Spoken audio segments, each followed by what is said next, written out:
Voilà. Alors, peut-être quelques mots d'ouverture. Nous sommes ensemble, bonjour, pour 1 heure. Donc, nous sommes dans le cadre, effectivement, du Salon du patrimoine, mais un salon du patrimoine particulier qui se déroule de manière dématérialisée.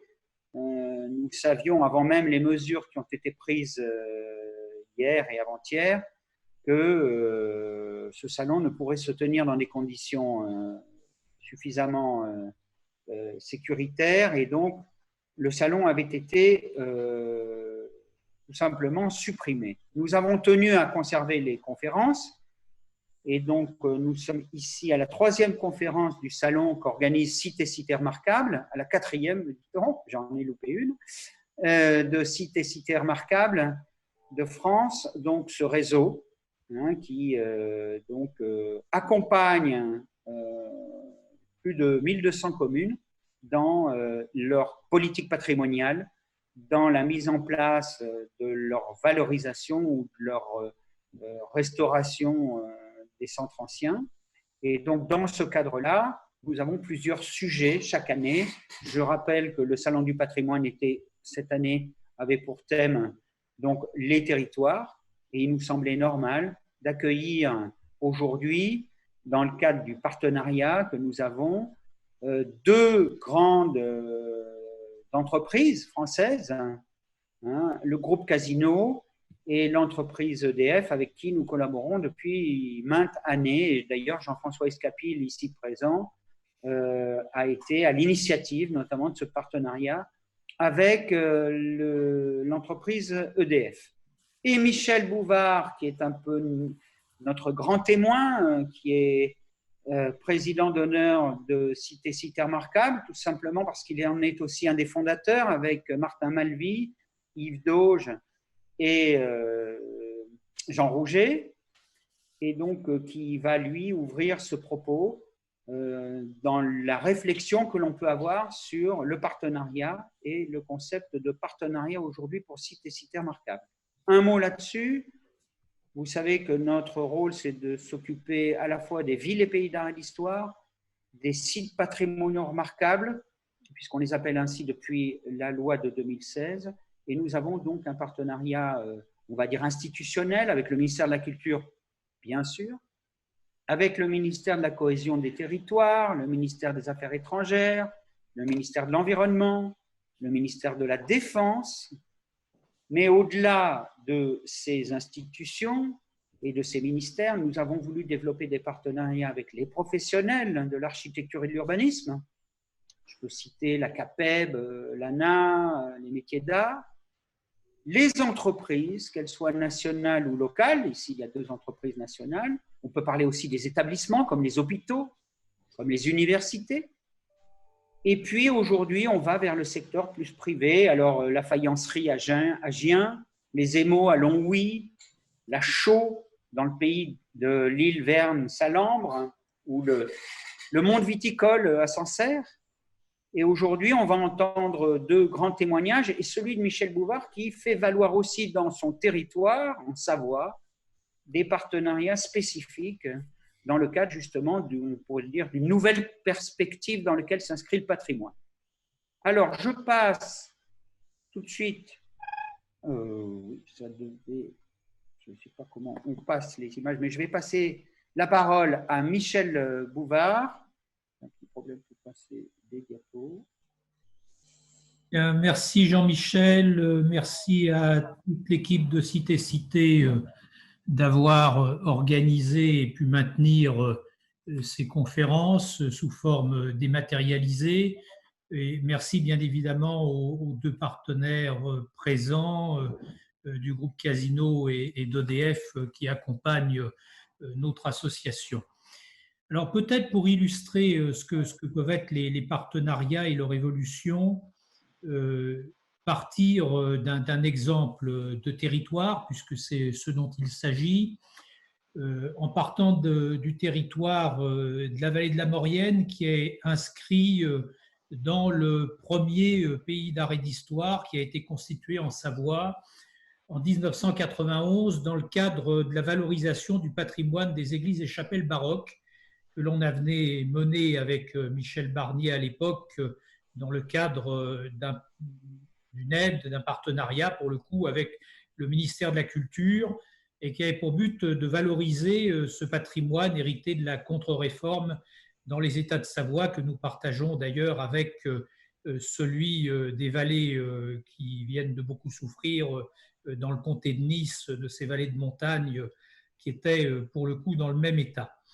Alors c'est en 91 que le premier pays d'art et d'histoire a été constitué. En 2006, il a été élargi des vallées de Maurienne et de Tarentaise à l'ensemble du Beaufortin et du Val d'Arly sous l'appellation de pays d'art et d'histoire des Hautes-Vallées de Savoie.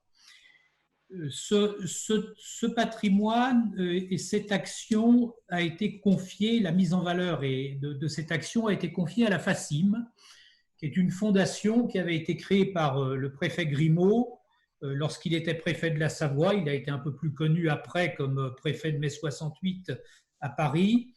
Et la Fondation d'Action culturelle internationale en montagne, puisque c'est son nom, a développé cette valorisation du patrimoine tournée tout d'abord vers les monuments avec et pour évoluer vers une vision du patrimoine. C'est ce que je vais évoquer dans un premier volet qui sera élargi à l'ensemble des aspects du patrimoine. Et puis, j'évoquerai ensuite dans un deuxième temps la problématique de la restauration des monuments et le sujet de la mise en réseau.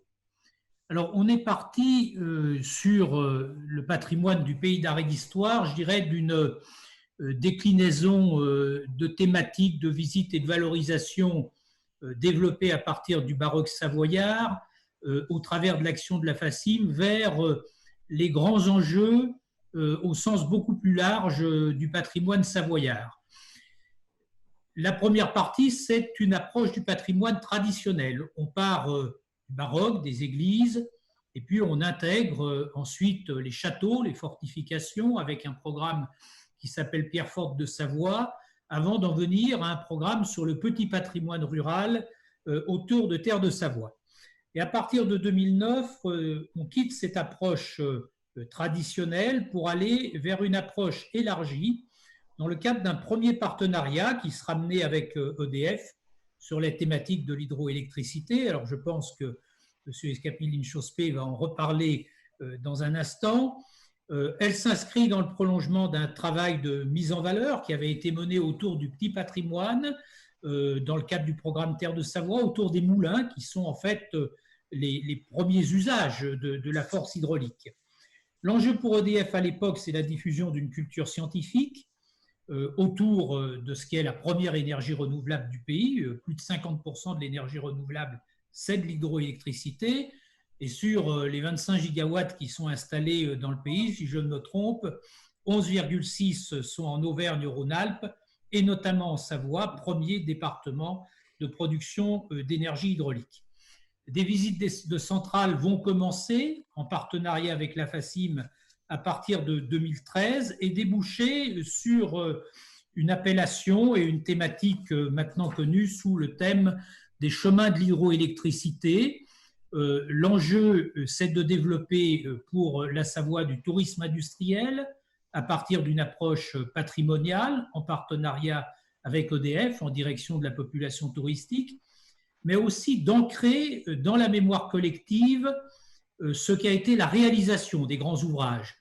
Donc, dans le même temps où EDF ouvre ses ouvrages, ses centrales hydrauliques, la FACIM engage des études ethnologiques avec notamment la conservation des témoignages de ceux qui ont construit les grands chantiers, la mémoire des anciens dont les villages, pour certains, ont été engloutis.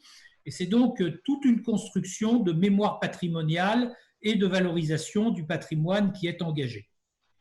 À ce premier partenariat qui est institué avec EDF, on va en ajouter assez rapidement un second qui sera un partenariat autour de l'architecture du XXe siècle et de la seconde partie du XXe siècle, de l'architecture des stations des années 50, 60, sous l'intitulé « Archipel d'altitude ».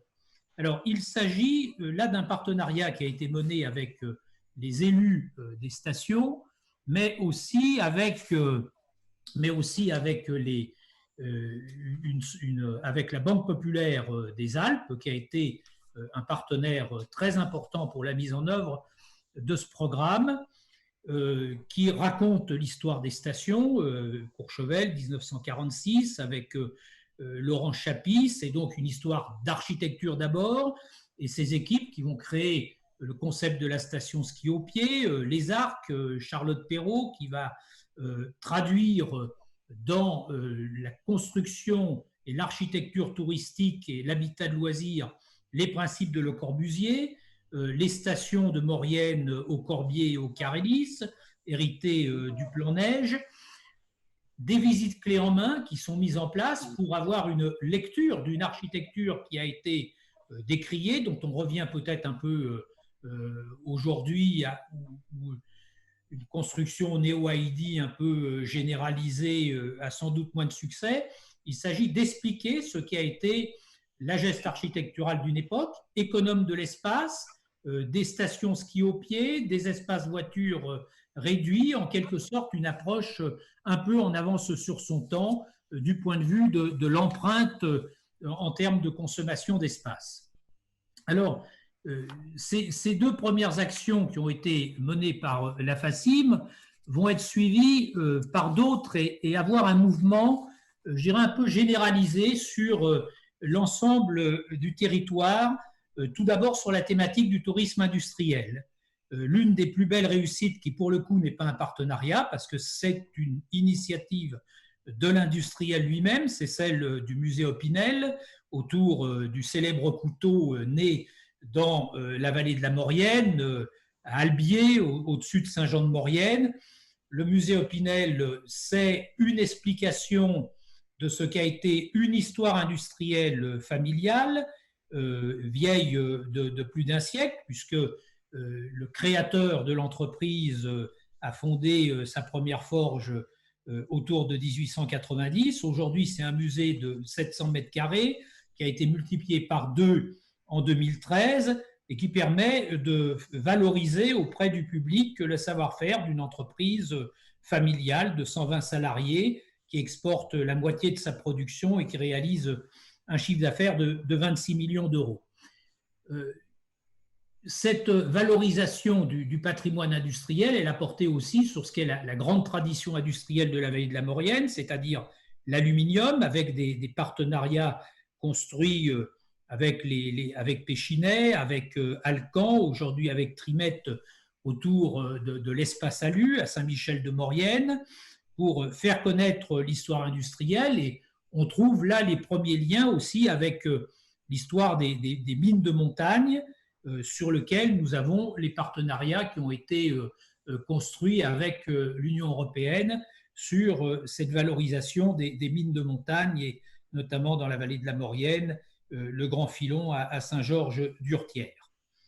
L'autre volet de cette appréhension du patrimoine au sens large et des partenariats qui ont pu être construits autour, il est sur les voies de communication. La vallée de la Maurienne, c'est la vallée historique de communication vers l'Italie du Nord, vers l'Europe centrale, celle par laquelle est passé Hannibal, est passé l'empereur, sont passés également les grands écrivains dans le cadre du voyage en Italie. Aujourd'hui, il y a un partenariat très important qui a été constitué avec l'entreprise Stelt, qui porte l'un des plus grands chantiers de travaux publics d'Europe, celle de la construction du TGV et de la ligne nouvelle ferroviaire marchandises Lyon-Turin. Ça a été l'occasion de la restauration d'une ancienne rizerie, puisqu'il y avait aussi une tradition alimentaire sur la vallée, avec du riz importé d'Italie qui était traité dans des rizeries. Cette rizerie est devenue l'espace d'interprétation du chantier, en même temps que l'espace qui raconte l'histoire des traversées alpines et des communications dans le massif alpin.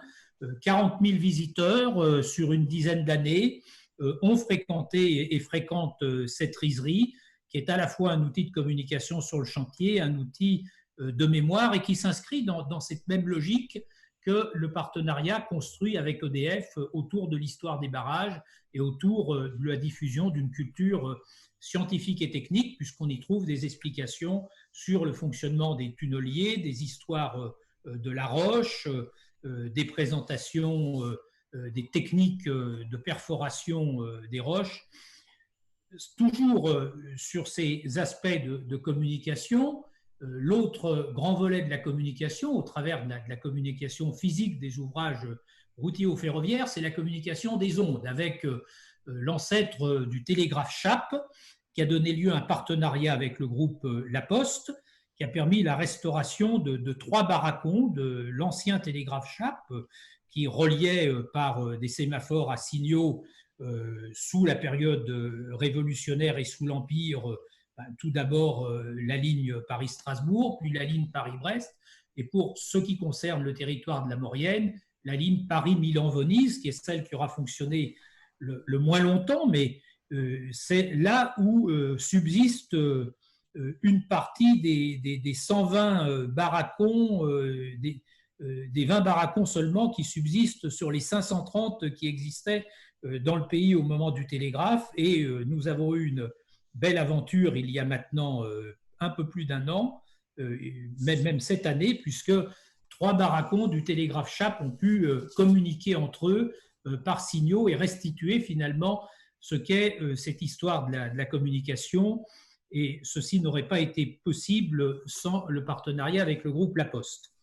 Enfin, dernier volet de ces partenariats, sur cette approche patrimoniale, celle qui concerne le patrimoine gustatif, qui est maintenant classé au patrimoine mondial de l'humanité, c'est-à-dire les productions agricoles locales, les coopératives laitières de la vallée autour du Beaufort se sont toutes lancées dans des circuits de visite, de valorisation patrimoniale, des savoir-faire qui connaissent un succès certain et qui permettent aussi une diffusion culturelle de ce qu'est le patrimoine gastronomique d'un territoire, avec son importance économique derrière, puisque sur une coopérative comme celle des Arbres, par exemple, ce sont 2000 hectares qui sont mis en culture, une trentaine d'agriculteurs, 60 emplois, avec une production quotidienne d'une quinzaine de meules en moyenne. Et c'est donc un enjeu économique en même temps qu'un enjeu de valorisation du patrimoine qui s'est également diffusé, puisque, comme on le sait, à cité remarquable avec les exemples autour des anciennes chocolateries, cette valorisation, ce travail autour du patrimoine s'est fait aussi autour des pâtes alimentaires qui ont fait partie sur une vallée de liaison avec l'Italie, des traditions. C'est ainsi qu'une vieille marque comme la marque La Lune a été reprise par aujourd'hui Monsieur Fabrosini, qui a restauré l'histoire des pâtes Boson-Verduraz et qui fait ce travail aussi de visite de l'établissement industriel, des techniques de fabrication, avec une dernière traduction qui est celle de l'association La Maurienne dans l'assiette, qui relie des hôteliers autour des plats locaux traditionnels et autour des productions locales, dont l'une des plus connues était celle du safran. Alors, derrière cette appréhension globale du patrimoine, construite au travers des partenariats, un peu dans l'esprit de ce qui avait été à l'époque la constitution des pôles d'économie du patrimoine par la DATAR, qui n'ont pas vécu très longtemps, mais qui a été une expérience très intéressante, dont un certain nombre se souviennent sans doute. Il y a aujourd'hui, c'est le deuxième volet de mon intervention, la problématique finalement de la valorisation d'un certain nombre d'édifices et de bâtiments qui représentent des enjeux dépassant souvent les capacités des collectivités territoriales. On peut citer dans une vallée comme la Maurienne 2 bâtiments emblématiques. Le premier, qui est un ancien couvent des Cordeliers à la Chambre, le deuxième qui est la barrière de l'Essaillon, qui est une barrière fortifiée que l'on va voir Maintenant, là, on voit donc en bas la redoute Marie-Thérèse, au milieu le fort Victor Emmanuel, et puis tout en haut, qui n'est pas dans, ici, qui apparaît tout de même dans l'image, le fort Marie-Christine. Alors, c'est un système défensif, un système Montalembert qui a été conçu par un Français mais qui n'a pas été développé en France, qui a été dans les États de Savoie, la France étant passée directement du Vauban au Maginot. Et bien évidemment, ces forts qui ont été rachetés par les collectivités, les plus petits ont été valorisés. Le fort Marie-Christine sur le haut pour porte du parc de la Vanoise avec un espace de restaurant, et puis la redoute Marie-Thérèse en bas pour des salles de conférence par la commune, mais il y a le paquebot qui est au milieu, dont on ne sait pas quoi faire. D'ailleurs, si parmi ceux qui nous écoutent, il y a des partenaires potentiels pour des projets, évidemment, ça pourrait être intéressant. Mais chez nos voisins au Val d'Ost, on a le même type de fortification, c'est le fort de Bar qui a été conçu au XIXe siècle, comme la barrière de l'Essaillon, qui a donné lieu, lui, à un partenariat très puissant avec la fondation de la Caisse d'épargne de Turin, la fondation CRT, la Cassa di Risparmio di Torino, qui a permis cette restauration avec un espace muséographique, une hôtellerie, comme dans la citadelle Vauban au Palais à Belle-Île, et un musée permettant de valoriser ce que sont les traditions alpines. Alors la fondation CRT de Turin est une grande fondation. Son accompagnement financier a été nécessaire, comme celui des fonds européens du FEDER, ainsi qu'un fonds d'État italien pour la reconversion des zones en déclin industriel. Et on peut citer pour mémoire que cette fondation CRT est en partie également à l'origine du sauvetage du château de Rivoli, qui accueille aujourd'hui la principale collection d'art moderne d'Italie, dans un programme qui a été engagé en 2001, celui du Fort de Bar étant un programme plus récent, puisque la fin des travaux et l'ouverture est intervenue en 2006. Alors c'est vrai que sur ces grands édifices, on pourrait citer aujourd'hui un ancien collège qui accueillait un petit séminaire à Saint-Jean-de-Maurienne. L'enjeu, c'est celui de la reconversion du bâtiment. Tous les bâtiments ne pourront pas être transformés en musées. Et les partenariats publics-privés sont évidemment sur ce patrimoine des partenariats essentiels, car ils permettent à la fois de sauvegarder un patrimoine architectural, monumental, et puis de lui donner une nouvelle vie, avec une phase qui sans doute n'a pas été suffisamment explorée, c'est que les collectivités aujourd'hui, dans un premier temps, sont dépourvues finalement de capacité d'ingénierie. La culture des DRAC, des services des monuments historiques, n'est pas de concevoir la reconversion. Elle est une culture de sauvegarde, de vérification du fait que la reconversion d'un édifice ne va pas faire perdre à celui-ci son âme, qu'elle va être menée selon les règles de l'art du point de vue de la restauration, mais ce n'est pas sa culture que de concevoir ce que peut être une rénovation. Et les collectivités aujourd'hui sont en grand déficit d'ingénierie sur cette thématique.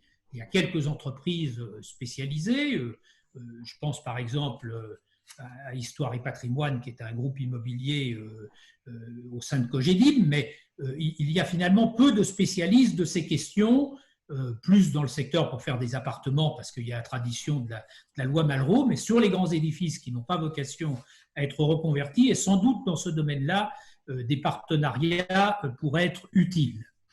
Et enfin, un dernier point, je regarde pour respecter à peu près mon temps de parole, c'est celui de la mise en réseau. Quand vous avez fait tout ça, sur un pays d'art et d'histoire, à la différence d'une ville, c'est souvent la problématique de la mise en réseau qui va intervenir, parce que la tendance est évidemment de la part de chaque collectivité, de chaque acteur, de gérer son affaire dans son coin ou de manière en silo sur des approches qui sont des approches thématiques, alors que la mise en réseau s'avère nécessaire pour transformer l'essai. Transformer l'essai, ce sont construire des produits touristiques, ce sont diffuser une culture patrimoniale globale qui ne se segmente pas à un seul aspect auprès de la population, mais qui permet de reconstituer dans le temps ce qu'a été l'histoire d'un territoire, ce qu'ont été les grandes phases de son développement, ce qu'ont été les mouvements auxquels il a été affecté, que ce soit les guerres, que ce soit les transits de population. Et ce travail, aujourd'hui, il est rendu possible notamment par la numérisation.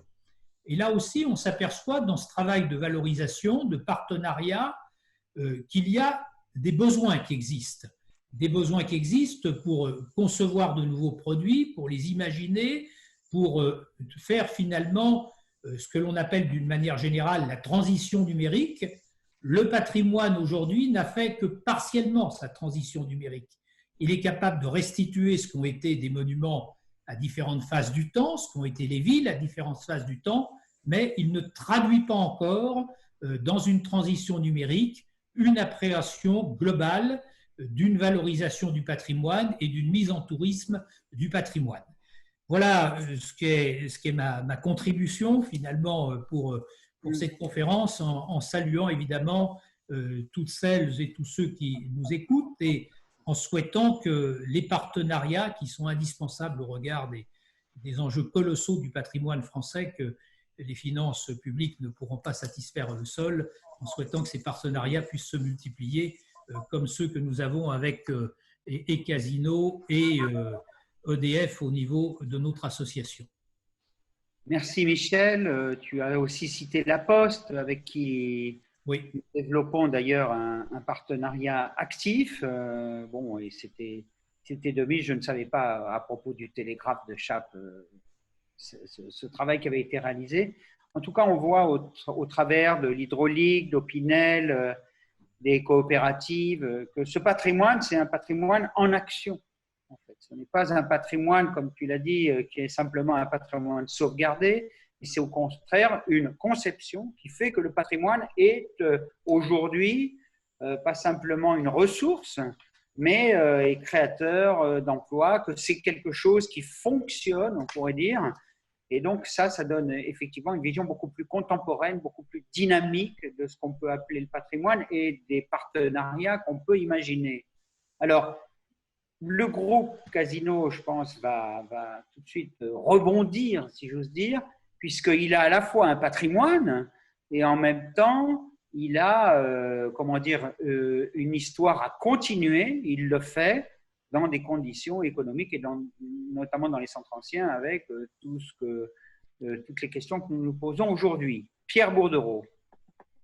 Bien, bonjour à tous.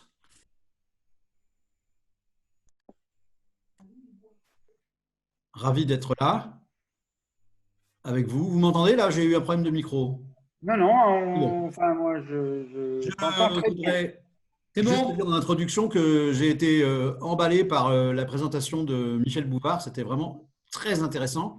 Et bien que connaissant la Maurienne, j'ai moins que lui évidemment, mais bien que connaissant un peu la Maurienne, j'ai appris beaucoup de choses et ça m'a donné envie d'aller les découvrir. Je ferme, on en reparlera, j'espère, de visu bientôt. Je vous remercie de m'avoir invité. Donc, effectivement, le groupe Casino est un groupe qui est un groupe historique de la distribution et du commerce en France, puisqu'il a été créé en 1800, du moins le premier magasin a été créé en 1892 à Saint-Étienne. Pas à Saint-Étienne, d'ailleurs, dans une commune à côté, enfin dans la région de Saint-Étienne. Et ensuite, très vite, vous avez eu ce type de commerce qui se sont installés. Donc, on rappelle simplement que le fondateur de Casino est Geoffroy Guichard, qui est connu de tous pour avoir donné son nom au grand stade stéphanois, puisque le groupe Casino a été aussi très vite, dans les années 30, un des partenaires financiers, un sponsor du club de football de Saint-Étienne. Je ferme la parenthèse footballistique. L'ADN du groupe Casino, c'est que c'est un groupe en fait qui est spécialisé dans le commerce de proximité, puisqu'on a plus de 6000 commerces de proximité en France, avec des enseignes historiques comme Casino, évidemment, que vous voyez là, mais aussi des enseignes comme Spar, comme Petit Casino, parce que maintenant c'est devenu le Petit Casino, le magasin de proximité, les Vival, également les magasins Sherpa en montagne, les magasins Franprix qui sont plus en zone urbaine, qui peuvent nous intéresser dans nos échanges, également Monoprix, les enseignes de bio, Naturalia. Après, vous avez les supermarchés Casino qui sont souvent des magasins de taille, disons, raisonnable, on va dire, et qui sont des commerces qu'on retrouve assez couramment dans les centres urbains ou dans le tissu urbain dense. Voilà un petit casino qui se trouve dans une commune des Yvelines. Alors, que dire aujourd'hui ? Je vais essayer d'aller à l'essentiel parce qu'il y a toujours beaucoup de choses à dire sur ce sujet passionnant, qui est en fait la problématique de maintien et de dynamisation du commerce dans les centres anciens et dans les bourgs et dans les périmètres sauvegardés éventuellement. On a donc cheminé ensemble avec Cité Cité autour de ce partenariat parce qu'on a considéré que la dimension commerce était essentielle au maintien et à la revitalisation des centres anciens et des centres-bourgs ou des centres anciens de plus grandes villes d'ailleurs, et que Casino, par son histoire, que j'ai rappelé très brièvement à l'instant, avait un réel savoir-faire en matière de maintien du commerce dans ces secteurs, avec un certain nombre de complications et de difficultés qu'on a réussi, pas toujours heureusement, mais qu'on a quand même souvent réussi à vaincre, puisqu'on a vraiment le recul et le savoir-faire qui va avec. Et ce que je dirais, sans rentrer dans des techniques celles qui ont été présentées par Michel Bouvard avant moi, je dirais que nous, on est dans des dynamiques ou dans des volontés de co-construction avec les élus locaux et les acteurs locaux, dans la mesure où faire revenir un commerce ou maintenir un commerce dans un quartier ou dans un centre de ce type repose sur un travail vraiment collaboratif et collectif qu'on doit prendre tout de suite assez en amont ensemble. C'est-à-dire l'idée, si vous voulez, c'est pas de simplement arriver et de dire qu'on va poser un commerce de telle ou telle enseigne à tel endroit dans la ville, mais c'est plutôt d'essayer, quand c'est possible, de travailler avec les élus locaux, les acteurs de la ville, les acteurs de la commune, pour avancer ensemble et pour essayer de répondre au mieux aux attentes des habitants. C'est pour ça d'ailleurs que le groupe Casino a toujours privilégié le partenariat avec les territoires et avec les élus locaux. On a des partenariats avec l'Association des maires ruraux de France, on a un partenariat avec l'Association des petites villes de France. Je ne vous donne pas la liste complète. On a un partenariat aussi avec l'ANPP, l'Association nationale des pôles territoriaux. Donc, tout ça pour vous dire que notre idée, c'est vraiment l'idée du collaboratif. Et c'est vrai que développer, maintenir du commerce dans des centres anciens, c'est souvent complexe et c'est souvent dépendant des autres politiques et des politiques publiques. C'est-à-dire qu'en fait, on voit des centres en France, malheureusement, hélas, où il y a une désertification commerciale depuis un certain nombre d'années. On parle couramment des rideaux baissés et c'est un sujet qui d'ailleurs fait parfois la une de la presse et pourquoi pas d'ailleurs. Mais il faut bien voir que malheureusement, le rideau baissé est la résultante d'autres politiques ou d'autres actions qui ont mené au retrait d'un certain nombre d'acteurs des centres-villes. C'est-à-dire qu'à partir du moment où vous avez une baisse du nombre d'habitants, une baisse du nombre d'emplois logés dans le centre, une baisse du nombre de services publics basés dans les centres, vous avez effectivement une déperdition qui aboutit à des difficultés pour le commerce. Donc, je ne veux pas simplifier parce qu'on a aussi nos responsabilités, on ne peut pas dire le contraire, mais on est aussi la résultante, malheureusement, parfois, d'un certain nombre de politiques qui ont débouché sur des fermetures de magasins. Donc après, pour inverser la tendance, pour vraiment faire revenir du commerce, il faut travailler de façon collaborative. Et c'est pour ça qu'on a coutume de dire, c'est un peu présomptueux, qu'il n'y a pas de territoire impossible. Il n'y a pas de territoire impossible, ni de bâtiment, ni de lieu impossible. Par contre, il faut qu'il n'y ait pas de tabou, c'est-à-dire qu'à partir du moment où on veut faire revenir du commerce dans un centre ancien, il faut vraiment faire un travail qui va permettre de cibler et de travailler au meilleur emplacement possible. Il faut tenir compte des flux, il faut tenir compte du tourisme, il faut tenir compte du stationnement, il faut tenir compte des autres commerces existants. Il faut s'adapter aussi, il faut concevoir un commerce et proposer un commerce qui va répondre aux attentes de la population, aux attentes des gens qui fréquentent la ville de façon ciblée. Et comme je dis souvent à des élus, mais ne vous inquiétez pas, si vous avez un boulanger qui marche très très bien à 100, 200 ou 300 mètres de notre magasin, il est évident que nous ne vendrons pas de pain parce que l'idée, ce n'est pas de prendre la part du commerçant déjà installé, mais c'est plutôt d'être complémentaire. Et ce que je trouve intéressant, c'est qu'avec des programmes comme avec le travail d'associations comme Cité Cité, avec des programmes comme celui qui se développe sur les petites villes de demain, qui va donc éclore dans les semaines qui viennent, avec le programme auquel on a aussi donné la main et participé à notre niveau dans certaines villes, comme le programme de revitalisation des centres-villes Action Cœur de Ville, on voit que depuis quelques années, il y a vraiment un travail collaboratif qui se fait sur la problématique du commerce qui est vraiment très intéressant. Et ce n'est pas uniquement l'idée de faire revenir du commerce, mais c'est aussi l'idée de faire évoluer l'offre commerciale par rapport aux demandes, aux attentes de la clientèle, des habitants.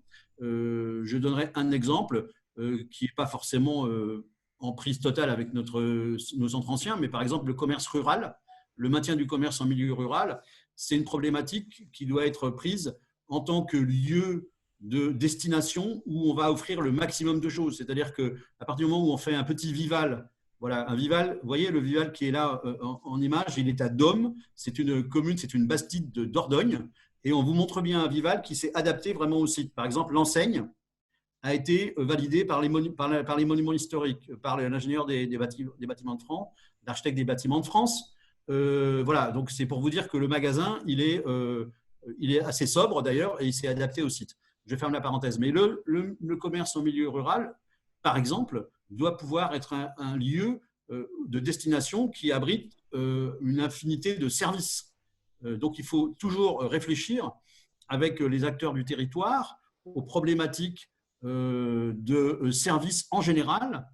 On a un partenariat avec la Poste, on a des partenariats avec des banques, on a des partenariats avec la Française des Jeux, évidemment d'autres structures comme le PMU, etc. Mais on a aussi maintenant le développement du click and collect, des casiers retrait, et aussi, et moi j'y crois beaucoup, en milieu rural, réfléchir avec l'État au maintien du service public en milieu rural. Pourquoi pas une maison commune qui d'un côté abrite du commerce et d'un autre côté abrite du service public, du service administratif, avec des bornes, avec des permanences, etc. Voilà, il y a plein de choses à travailler. Et donc, ce qui est intéressant dans notre démarche maintenant, c'est de mieux appréhender les attentes en travaillant très en amont avec les élus locaux et tous les responsables des territoires. Voilà. Là, vous voyez un magasin qui est dans un centre ancien, donc c'est rue du Minage à La Rochelle, donc c'est un Naturalia. Vous voyez qu'on a logé un Naturalia, bon ben voilà, sous les arcades du vieux La Rochelle, donc c'est un exemple. Vous voyez, là on est vraiment dans un secteur historique et ancien. Je pense que La Rochelle est adhérente de Cité Cité. Si elle ne l'est pas, il faut qu'elle le fasse. Là, vous avez un petit casino qui est dans le vieux Toulouse, en fait, qui est dans Toulouse, près du Pont-Neuf, d'où son nom. Voilà, c'est pour vous montrer comment on a inséré un magasin qui a beaucoup de fonctions, avec une partie aussi manche debout, sûrement, etc. Tout ça dans un bâtiment ancien. Donc, c'est des exemples. Voilà, je pense que j'ai peut-être pas tout dit, mais Jean-Michel, on peut aussi dialoguer. Donc, je pense que tu avais éventuellement de toute façon, bon, trois questions à me poser ou à me faire rebondir. Les participants pourront tout à fait te poser des questions. Je préfère que vous interveniez tous les trois. Simplement souligner un élément très important dans ce commerce de centre ancien, c'est cette idée de mixité des fonctions d'un immeuble C'est un petit peu la difficulté à laquelle nous nous confrontons parfois quand nous voulons restaurer un immeuble dans son ensemble, puisque Michel faisait allusion au Malraux, un dispositif qui fait partie des trop rares dispositifs aidant notamment la restauration de l'habitat.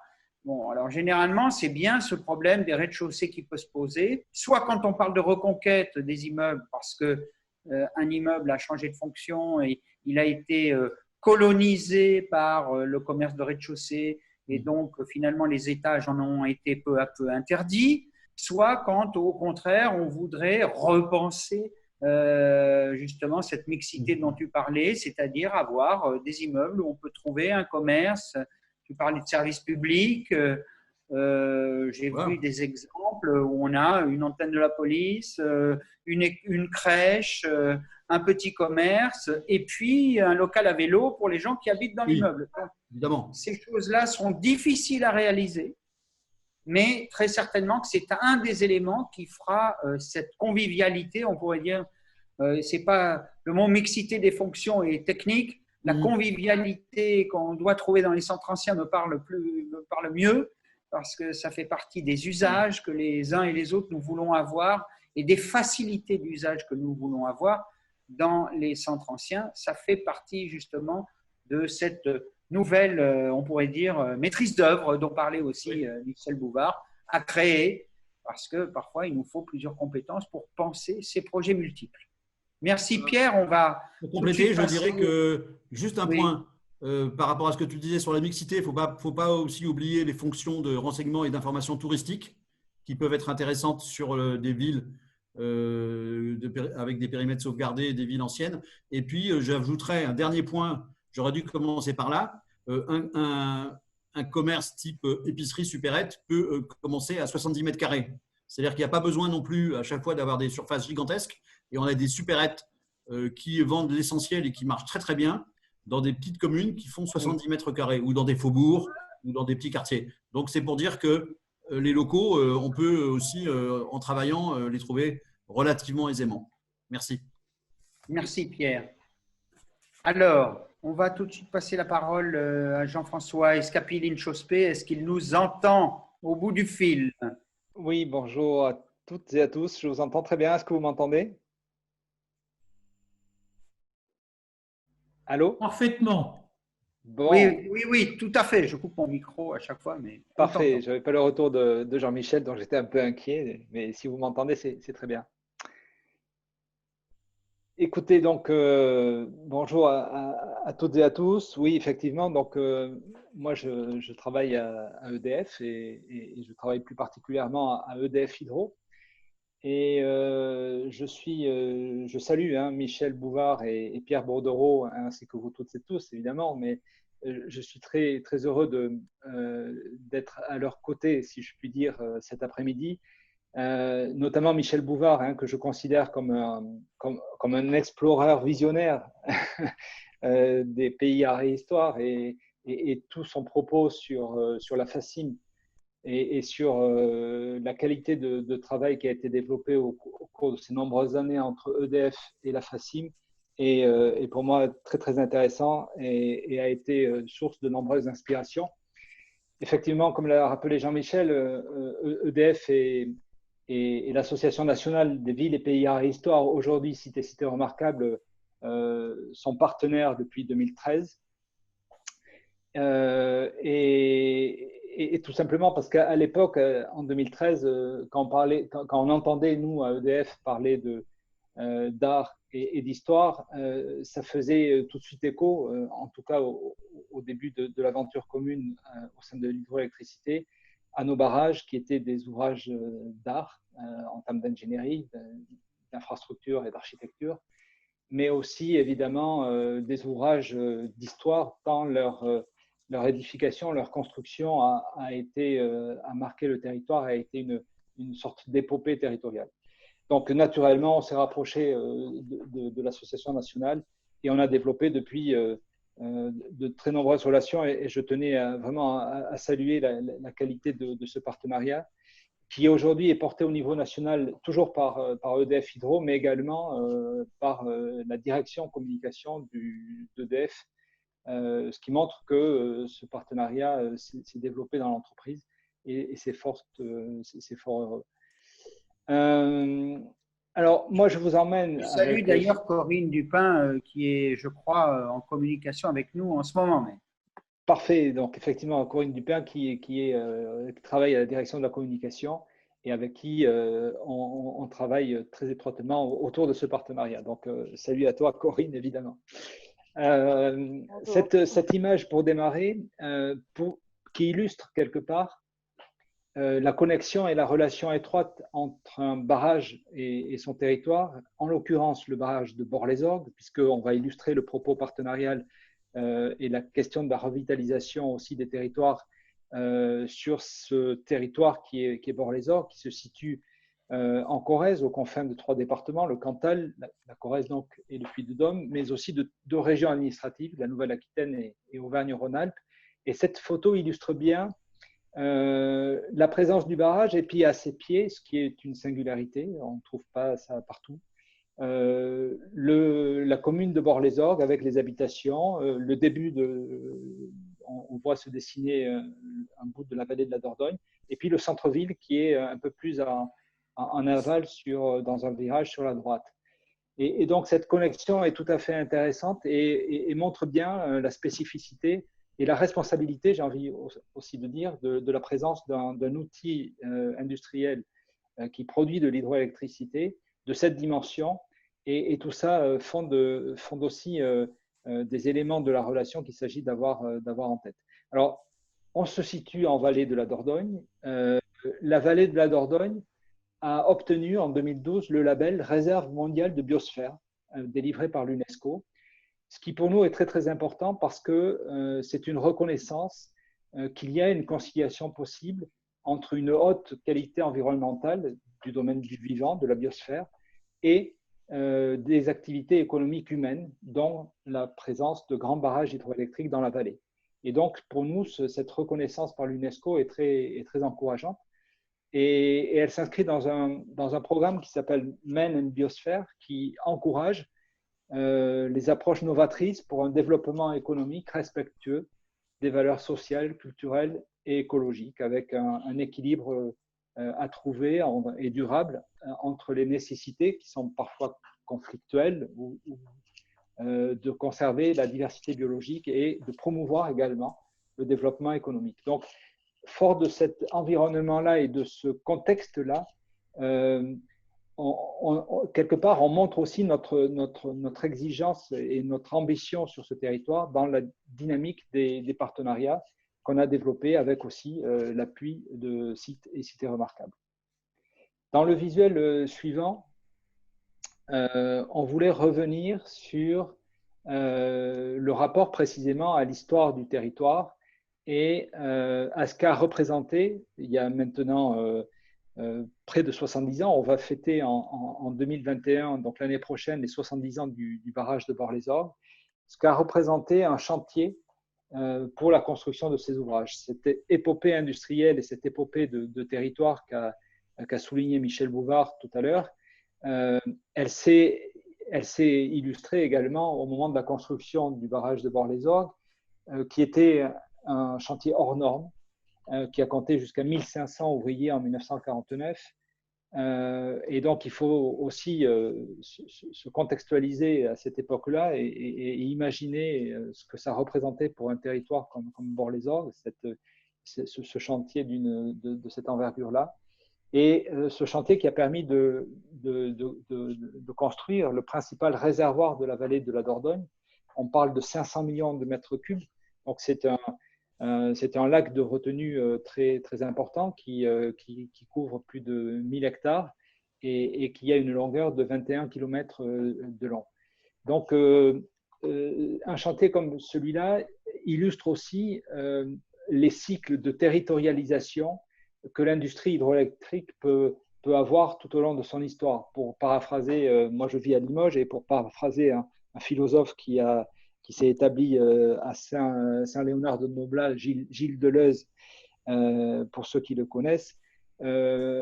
Gilles Deleuze parle de cycles de territorialisation, puis de déterritorialisation et ensuite de reterritorialisation. C'est un peu j'ai envie de dire, ce qui caractérise aussi les grands cycles de l'industrie hydroélectrique, avec évidemment les périodes de chantier, comme on vient d'en parler, là, qui sont des cycles de territorialisation très forts, avec des afflux de population, et de populations qui viennent aussi de plusieurs pays, hein, et qui sont porteuses de culture, qui sont porteuses de savoir, qui sont porteuses de musique, de tradition, dans ces territoires ruraux de la France des années 50.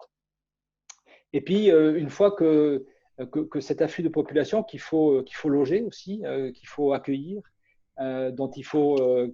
pour lesquels il faut créer des infrastructures, des épiceries.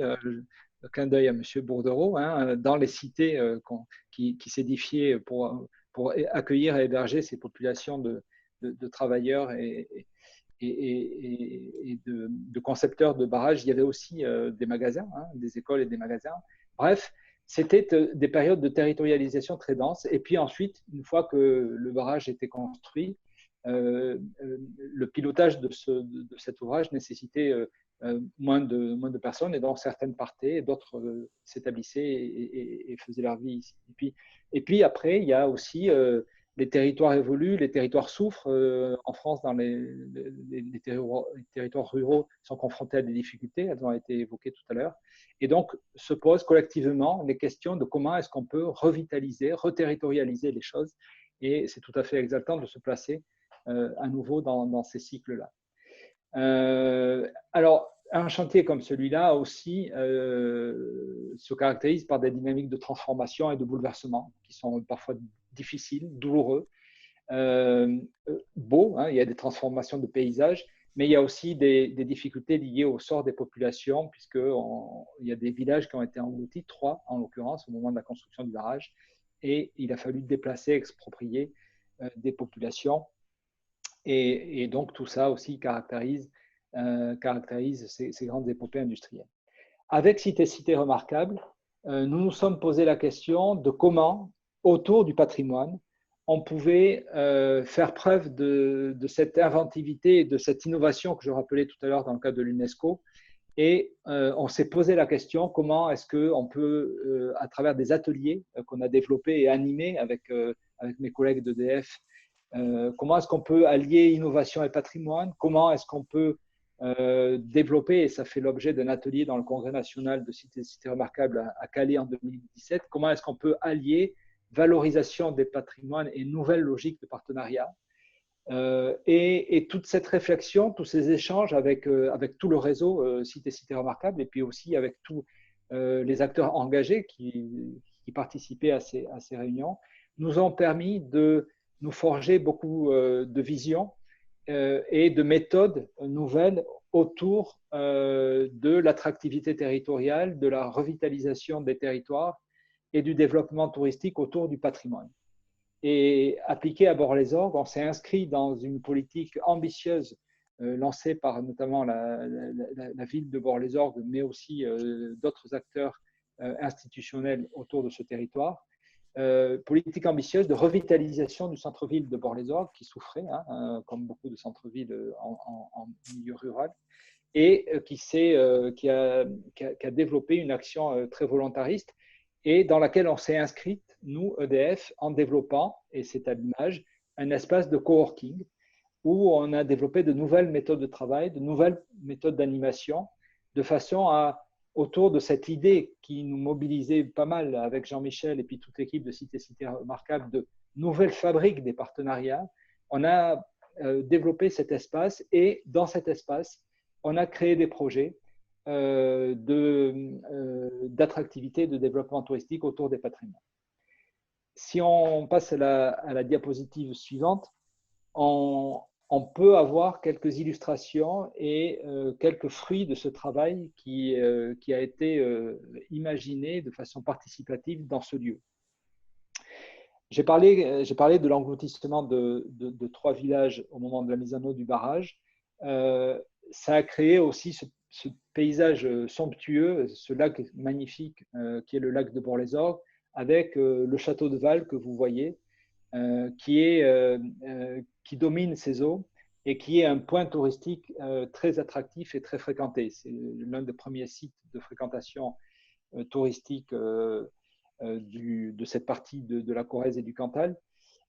Et donc, on a imaginé dans cet espace de fabrique, de nouvelles fabriques des partenariats que j'évoquais tout à l'heure, on a co-construit avec la ville de Bord et les acteurs du tourisme locaux une stratégie de valorisation entre cet espace du Château de Val, magnifique, et puis le barrage, l'espace de visite EDF qu'on a créé pour développer l'interprétation autour du patrimoine industriel et du patrimoine hydroélectrique, où on accueille à peu près 10 000 visiteurs par an dans cet espace qui est à l'intérieur du barrage de Bord-les-Orgues.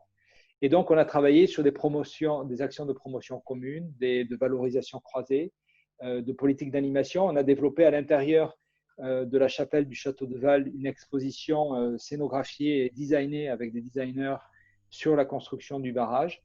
Et on a décidé, à la maille du lac, de ponctuer plusieurs projets de valorisation patrimoniaux.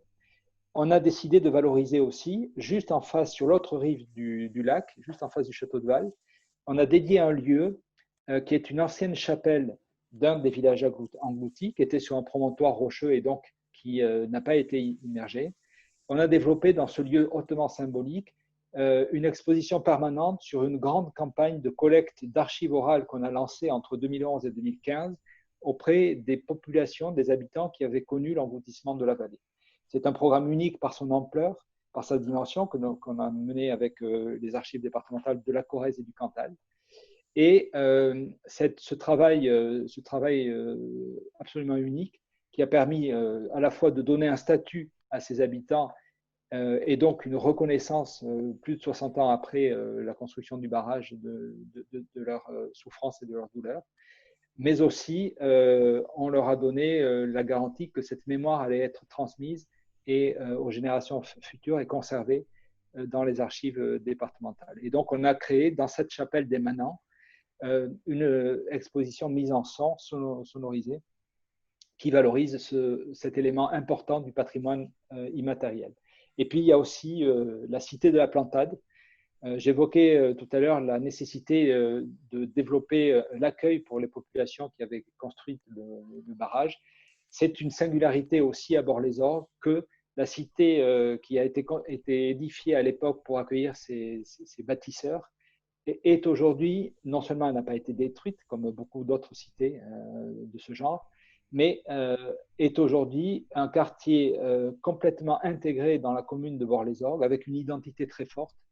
Et on mène dans cet espace de coworking avec les acteurs locaux un grand projet d'une exposition sur cette entité de la cité de la Plantade, qui est une illustration assez extraordinaire de la façon dont on peut, avec des équipements qui datent des années 1950, reconvertir la destination de ce lieu pour en faire un véritable quartier animé d'une ville comme Bord-les-Orgues. Et enfin, je voudrais terminer, puisqu'on parle de revitalisation sur les dimensions économiques. Et en complément de tout ce travail qui a été fait au service de l'attractivité touristique, de l'animation territoriale et de la construction partenariale avec les acteurs autour de la revitalisation aussi du centre-ville de Bord-les-Orgues, il nous a semblé important de mobiliser notre agence de développement économique territorial qui s'appelle Une rivière, un territoire, le partenariat Site et Cité Remarquables, pour proposer aux élus notamment, ça a commencé avec l'équipe municipale précédente et ça se poursuit dans une continuité qu'il faut saluer également avec l'équipe municipale actuelle. On s'est engagé dans un travail de construction d'un parlons revitalisation qui consiste à rassembler toutes les forces vives du territoire pour parler, échanger et proposer des actions et des projets et des collaborations autour de la revitalisation du territoire. Alors, ça porte sur le commerce de proximité, l'habitat, l'accessibilité, la valorisation du patrimoine, le monde associatif. Bref, avec notre agence de développement économique Une rivière, un territoire, on propose d'organiser, normalement ça aurait dû se tenir le 3 novembre prochain, c'est-à-dire la semaine prochaine, mais pour des raisons de crise sanitaire, nous sommes tenus de repousser cet événement. Et on va mobiliser une centaine de personnes avec des modes d'animation assez innovants, un peu dans l'esprit des images que j'ai pu projeter tout à l'heure. Et on va réfléchir ensemble et se mobiliser ensemble au service de la revitalisation du territoire. Et je crois que, je terminerai par là, cette initiative illustre tout à fait à la fois l'esprit du partenariat avec Cité Remarquable, ce que ça nous a apporté, et aussi toutes les possibilités et le potentiel d'une entreprise comme EDF de travailler avec son territoire au service de grands enjeux qui nous concernent directement parce que nous sommes une entreprise qui développe des activités industrielles dans toutes les vallées. Et donc, on a une communauté de destin avec ces territoires-là et qui vient de loin, qui vient de notre histoire aussi. Et on souhaite aussi se mobiliser et faire acte aussi de contribution et de solidarité par rapport à l'avenir et à la revitalisation de ces territoires. Jean-François, merci beaucoup de cette épopée, comme tu l'as dit. Je trouve que c'est un très beau mot pour parler de nos villes, de nos territoires et du patrimoine. Le patrimoine n'est pas une chose qui dort. Le patrimoine, je l'entends beaucoup plus comme une épopée et ces partenariats sont une épopée. On le voit d'ailleurs aujourd'hui. Je voudrais aussi insister sur un élément sur lequel vous travaillez à Bord-les-Orgues qui m'a été présenté, que j'ai trouvé, c'est un patrimoine dont on parle moins, mais c'est ce travail que vous faites autour de la faune de la rivière. Ce travail que vous faites en aval et en amont du barrage pour réintroduire des espèces dans cet esprit justement d'un écosystème, on pourrait dire. Le patrimoine fait partie ou est un des éléments de l'écosystème, je trouve, de la vallée de la Dordogne. Vous en faites aujourd'hui partie et j'ai été absolument fasciné par cet effort que vous faites pour en même temps résoudre tous les problèmes, toutes les questions qui se posent autour du barrage, y compris celle donc de la faune qui a pu être à un moment donné perturbée, et donc vous participez au renouvellement et on pourrait dire même à la multiplication. Un des points aussi qui me semble important, c'est que là on l'a vu, on est dans un territoire où il y a plusieurs lieux qui marchent ensemble. Il y a le château, il y a la chapelle, il y a la cité, il y a le barrage, il y a l'espace de coworking. Là, on voit en fait travailler en partenariat avec vous, c'est se donner l'occasion d'avoir, comme le disait aussi Pierre, une chaîne d'acteurs. Bon, Pierre en parlait en termes de chaîne de dépendance à propos du commerce. Et là, ce que je vois, c'est que c'est une autre chaîne, c'est une chaîne qui permet aux collectivités aussi, parce qu'on parle de Bord-les-Orgues, mais on est sur un espace intercommunal. Et je trouve que c'est très important de pouvoir aussi offrir la possibilité à des communes, au travers d'un partenariat avec une entreprise comme la vôtre, que de s'unir autour d'un projet qui devient un projet de territoire et qui allie plusieurs collectivités. Enfin, cette idée, et ça je crois qu'on l'a bien vu au travers des interventions de Michel, de Pierre et de toi, Jean-François, c'est d'allier patrimoine et innovation. Alors, je sais que c'est un mot qui parfois fait un peu frémir, hein, mais c'est-à-dire on invente. Voilà. Je ne citerai pas Deleuze, hein, mais le fait d'arriver à créer des nouveaux territoires presque par inventer une action comme ça qui est directement liée aussi, là j'insiste, à l'activité et pas simplement à l'entretien. C'est quelque chose de très important. Alors, nous arrivons à la fin de cette conférence. Est-ce que parmi ceux qui nous écoutent, est-ce que quelqu'un veut poser une question à Pierre a momentanément disparu, je pense qu'il ne doit pas être loin, mais s'il y avait une question qui se posait, est-ce que quelqu'un veut poser une question? Alors, comme je n'ai pas toute la vision, moi, n'hésitez pas, prenez la parole. Le tout, c'est que vous ne le fassiez pas tous ensemble. Bon, ça ne risque pas, apparemment. Non, il n'y a pas de questions. Bien. Alors, un dernier mot, Michel, peut-être pour conclure ce moment avec de réactions peut-être, puisque Casino et EDF se sont donc déployés devant toi et ils doivent aussi encore justement tisser de nouveaux liens. Qu'est-ce que ça t'inspire? On avait un peu anticipé cela lors de l'Assemblée générale qui avait eu lieu à Figeac, lors du congrès de Figeac, mais ce que je retiens, c'est deux choses. Tout d'abord, du côté du groupe Casino, bon, outre l'histoire évidemment patrimoniale du groupe lui-même, c'est la capacité d'adaptabilité des solutions commerciales. Parce que c'est vrai qu'aujourd'hui, l'image qui est donnée par les grands leaders de la distribution n'est pas toujours une image d'adaptabilité. Donc, je crois que c'est très important de savoir, comme ça a été rappelé, qu'on peut démarrer à 70 mètres carrés, qu'on n'est pas obligé d'avoir des grandes surfaces, que l'on peut effectivement avoir cette adaptabilité également par rapport aux services commerciaux que l'on va intégrer au regard du tissu commercial voisin, comme ça a été dit pour les boulangeries. Donc, en fait, cette capacité de faire du sur-mesure, en quelque sorte, puisque quelque part, le patrimoine, c'est aussi du sur-mesure.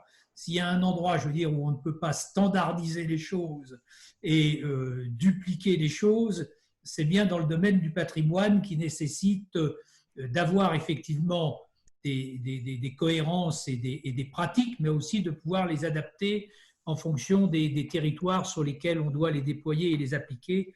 Et je pense que ça, c'est quelque chose de très important pour les élus qui vont peut-être écouter cette conférence. Du côté d'EDF, qui est un partenaire, je dirais ancien, notamment pour les territoires qui ont connu le déploiement de ces grands ouvrages hydroélectriques, bon, moi, je me réjouis bien évidemment de ce qui est fait et qui rejoint le travail qui a été fait par la FACIM à l'initiative d'Hervé Guémard sur le volet ethnologique, de conserver la mémoire finalement de ces grands chantiers qui ont marqué une époque, qui ont construit aussi le développement du pays et qui ont, et ça n'a pas été perçu à cette époque parce que ce n'était pas dans les thématiques du moment, qui ont été une anticipation sur le développement durable, comme on le dit maintenant, parce que je pense qu'il faut le rappeler, le marteler, l'hydroélectricité, c'est la première production d'énergie renouvelable, et en plus, c'est une production qui est en grande partie stockable, pour celle qui n'est pas celle des centrales au fil de l'eau, donc qui permet, par rapport aux autres énergies renouvelables, justement, d'intervenir en régulation. Et s'agissant du volet patrimonial, aujourd'hui, ces ouvrages, ils sont inscrits dans le patrimoine des territoires. C'est le patrimoine industriel qu'on évoquait tout à l'heure. Moi, j'ai été très impressionné par le nombre de visiteurs qui a été évoqué pour la centrale pour l'usine de Bort-les-Orgues. Bon, ça montre aussi que, au-delà de ce qui a été le facteur de développement à l'époque, de ce que sont les retombées encore pour les collectivités en termes de fiscalité, que ce sont des outils de développement patrimoniaux actuels. Et ça, je pense que c'est quelque chose aussi qui mérite d'être souligné au-delà du travail d'ingénierie qui peut être apporté par EDF. Et je pense que, comme je disais tout à l'heure, le besoin d'ingénierie des territoires, et singulièrement des territoires ruraux, des pays d'arrêt d'histoire, des sites remarquables qui ne sont pas des cités d'une certaine importance avec des services internes importants, des bureaux d'ingénierie et la capacité d'aller chercher de la ressource quoi qu'il en coûte, comme dirait le président de la République, évidemment pour ces territoires ruraux, c'est ingénierie qu'on peut solliciter pour des mises en valeur, pour des mises en tourisme, est quelque chose d'extrêmement précieux. Voilà, donc je pense qu'on a bien vu quel était l'intérêt des complémentarités et des partenariats. Ce qu'il faut souhaiter, c'est que les pionniers puissent être rejoints maintenant par d'autres. Tout à fait. Eh bien, merci Michel pour cette conclusion, cette perspective aussi. Hein. Nous avons finalement, en ces temps un peu difficiles, beaucoup de défis à relever ensemble. Mais un des intérêts, c'est que justement, nous sommes, même si nous ne pouvons pas nous déplacer pour l'instant, tous dans des territoires et nous sommes en réseau et nous devons le rester. Merci à vous trois. Et puis, de toute façon, je vous dis à très bientôt. Nous serons de nouveau ensemble sur ces réunions qui, pour l'instant, se dérouleront de cette façon. Et merci de vous prêter à cet exercice qui n'est pas si facile. Merci à toute l'équipe, Jean-Michel. Merci à notre président Martin Valvy. Bien sûr. Et à Héloïse aussi qui nous a beaucoup aidés. À bientôt. À bientôt.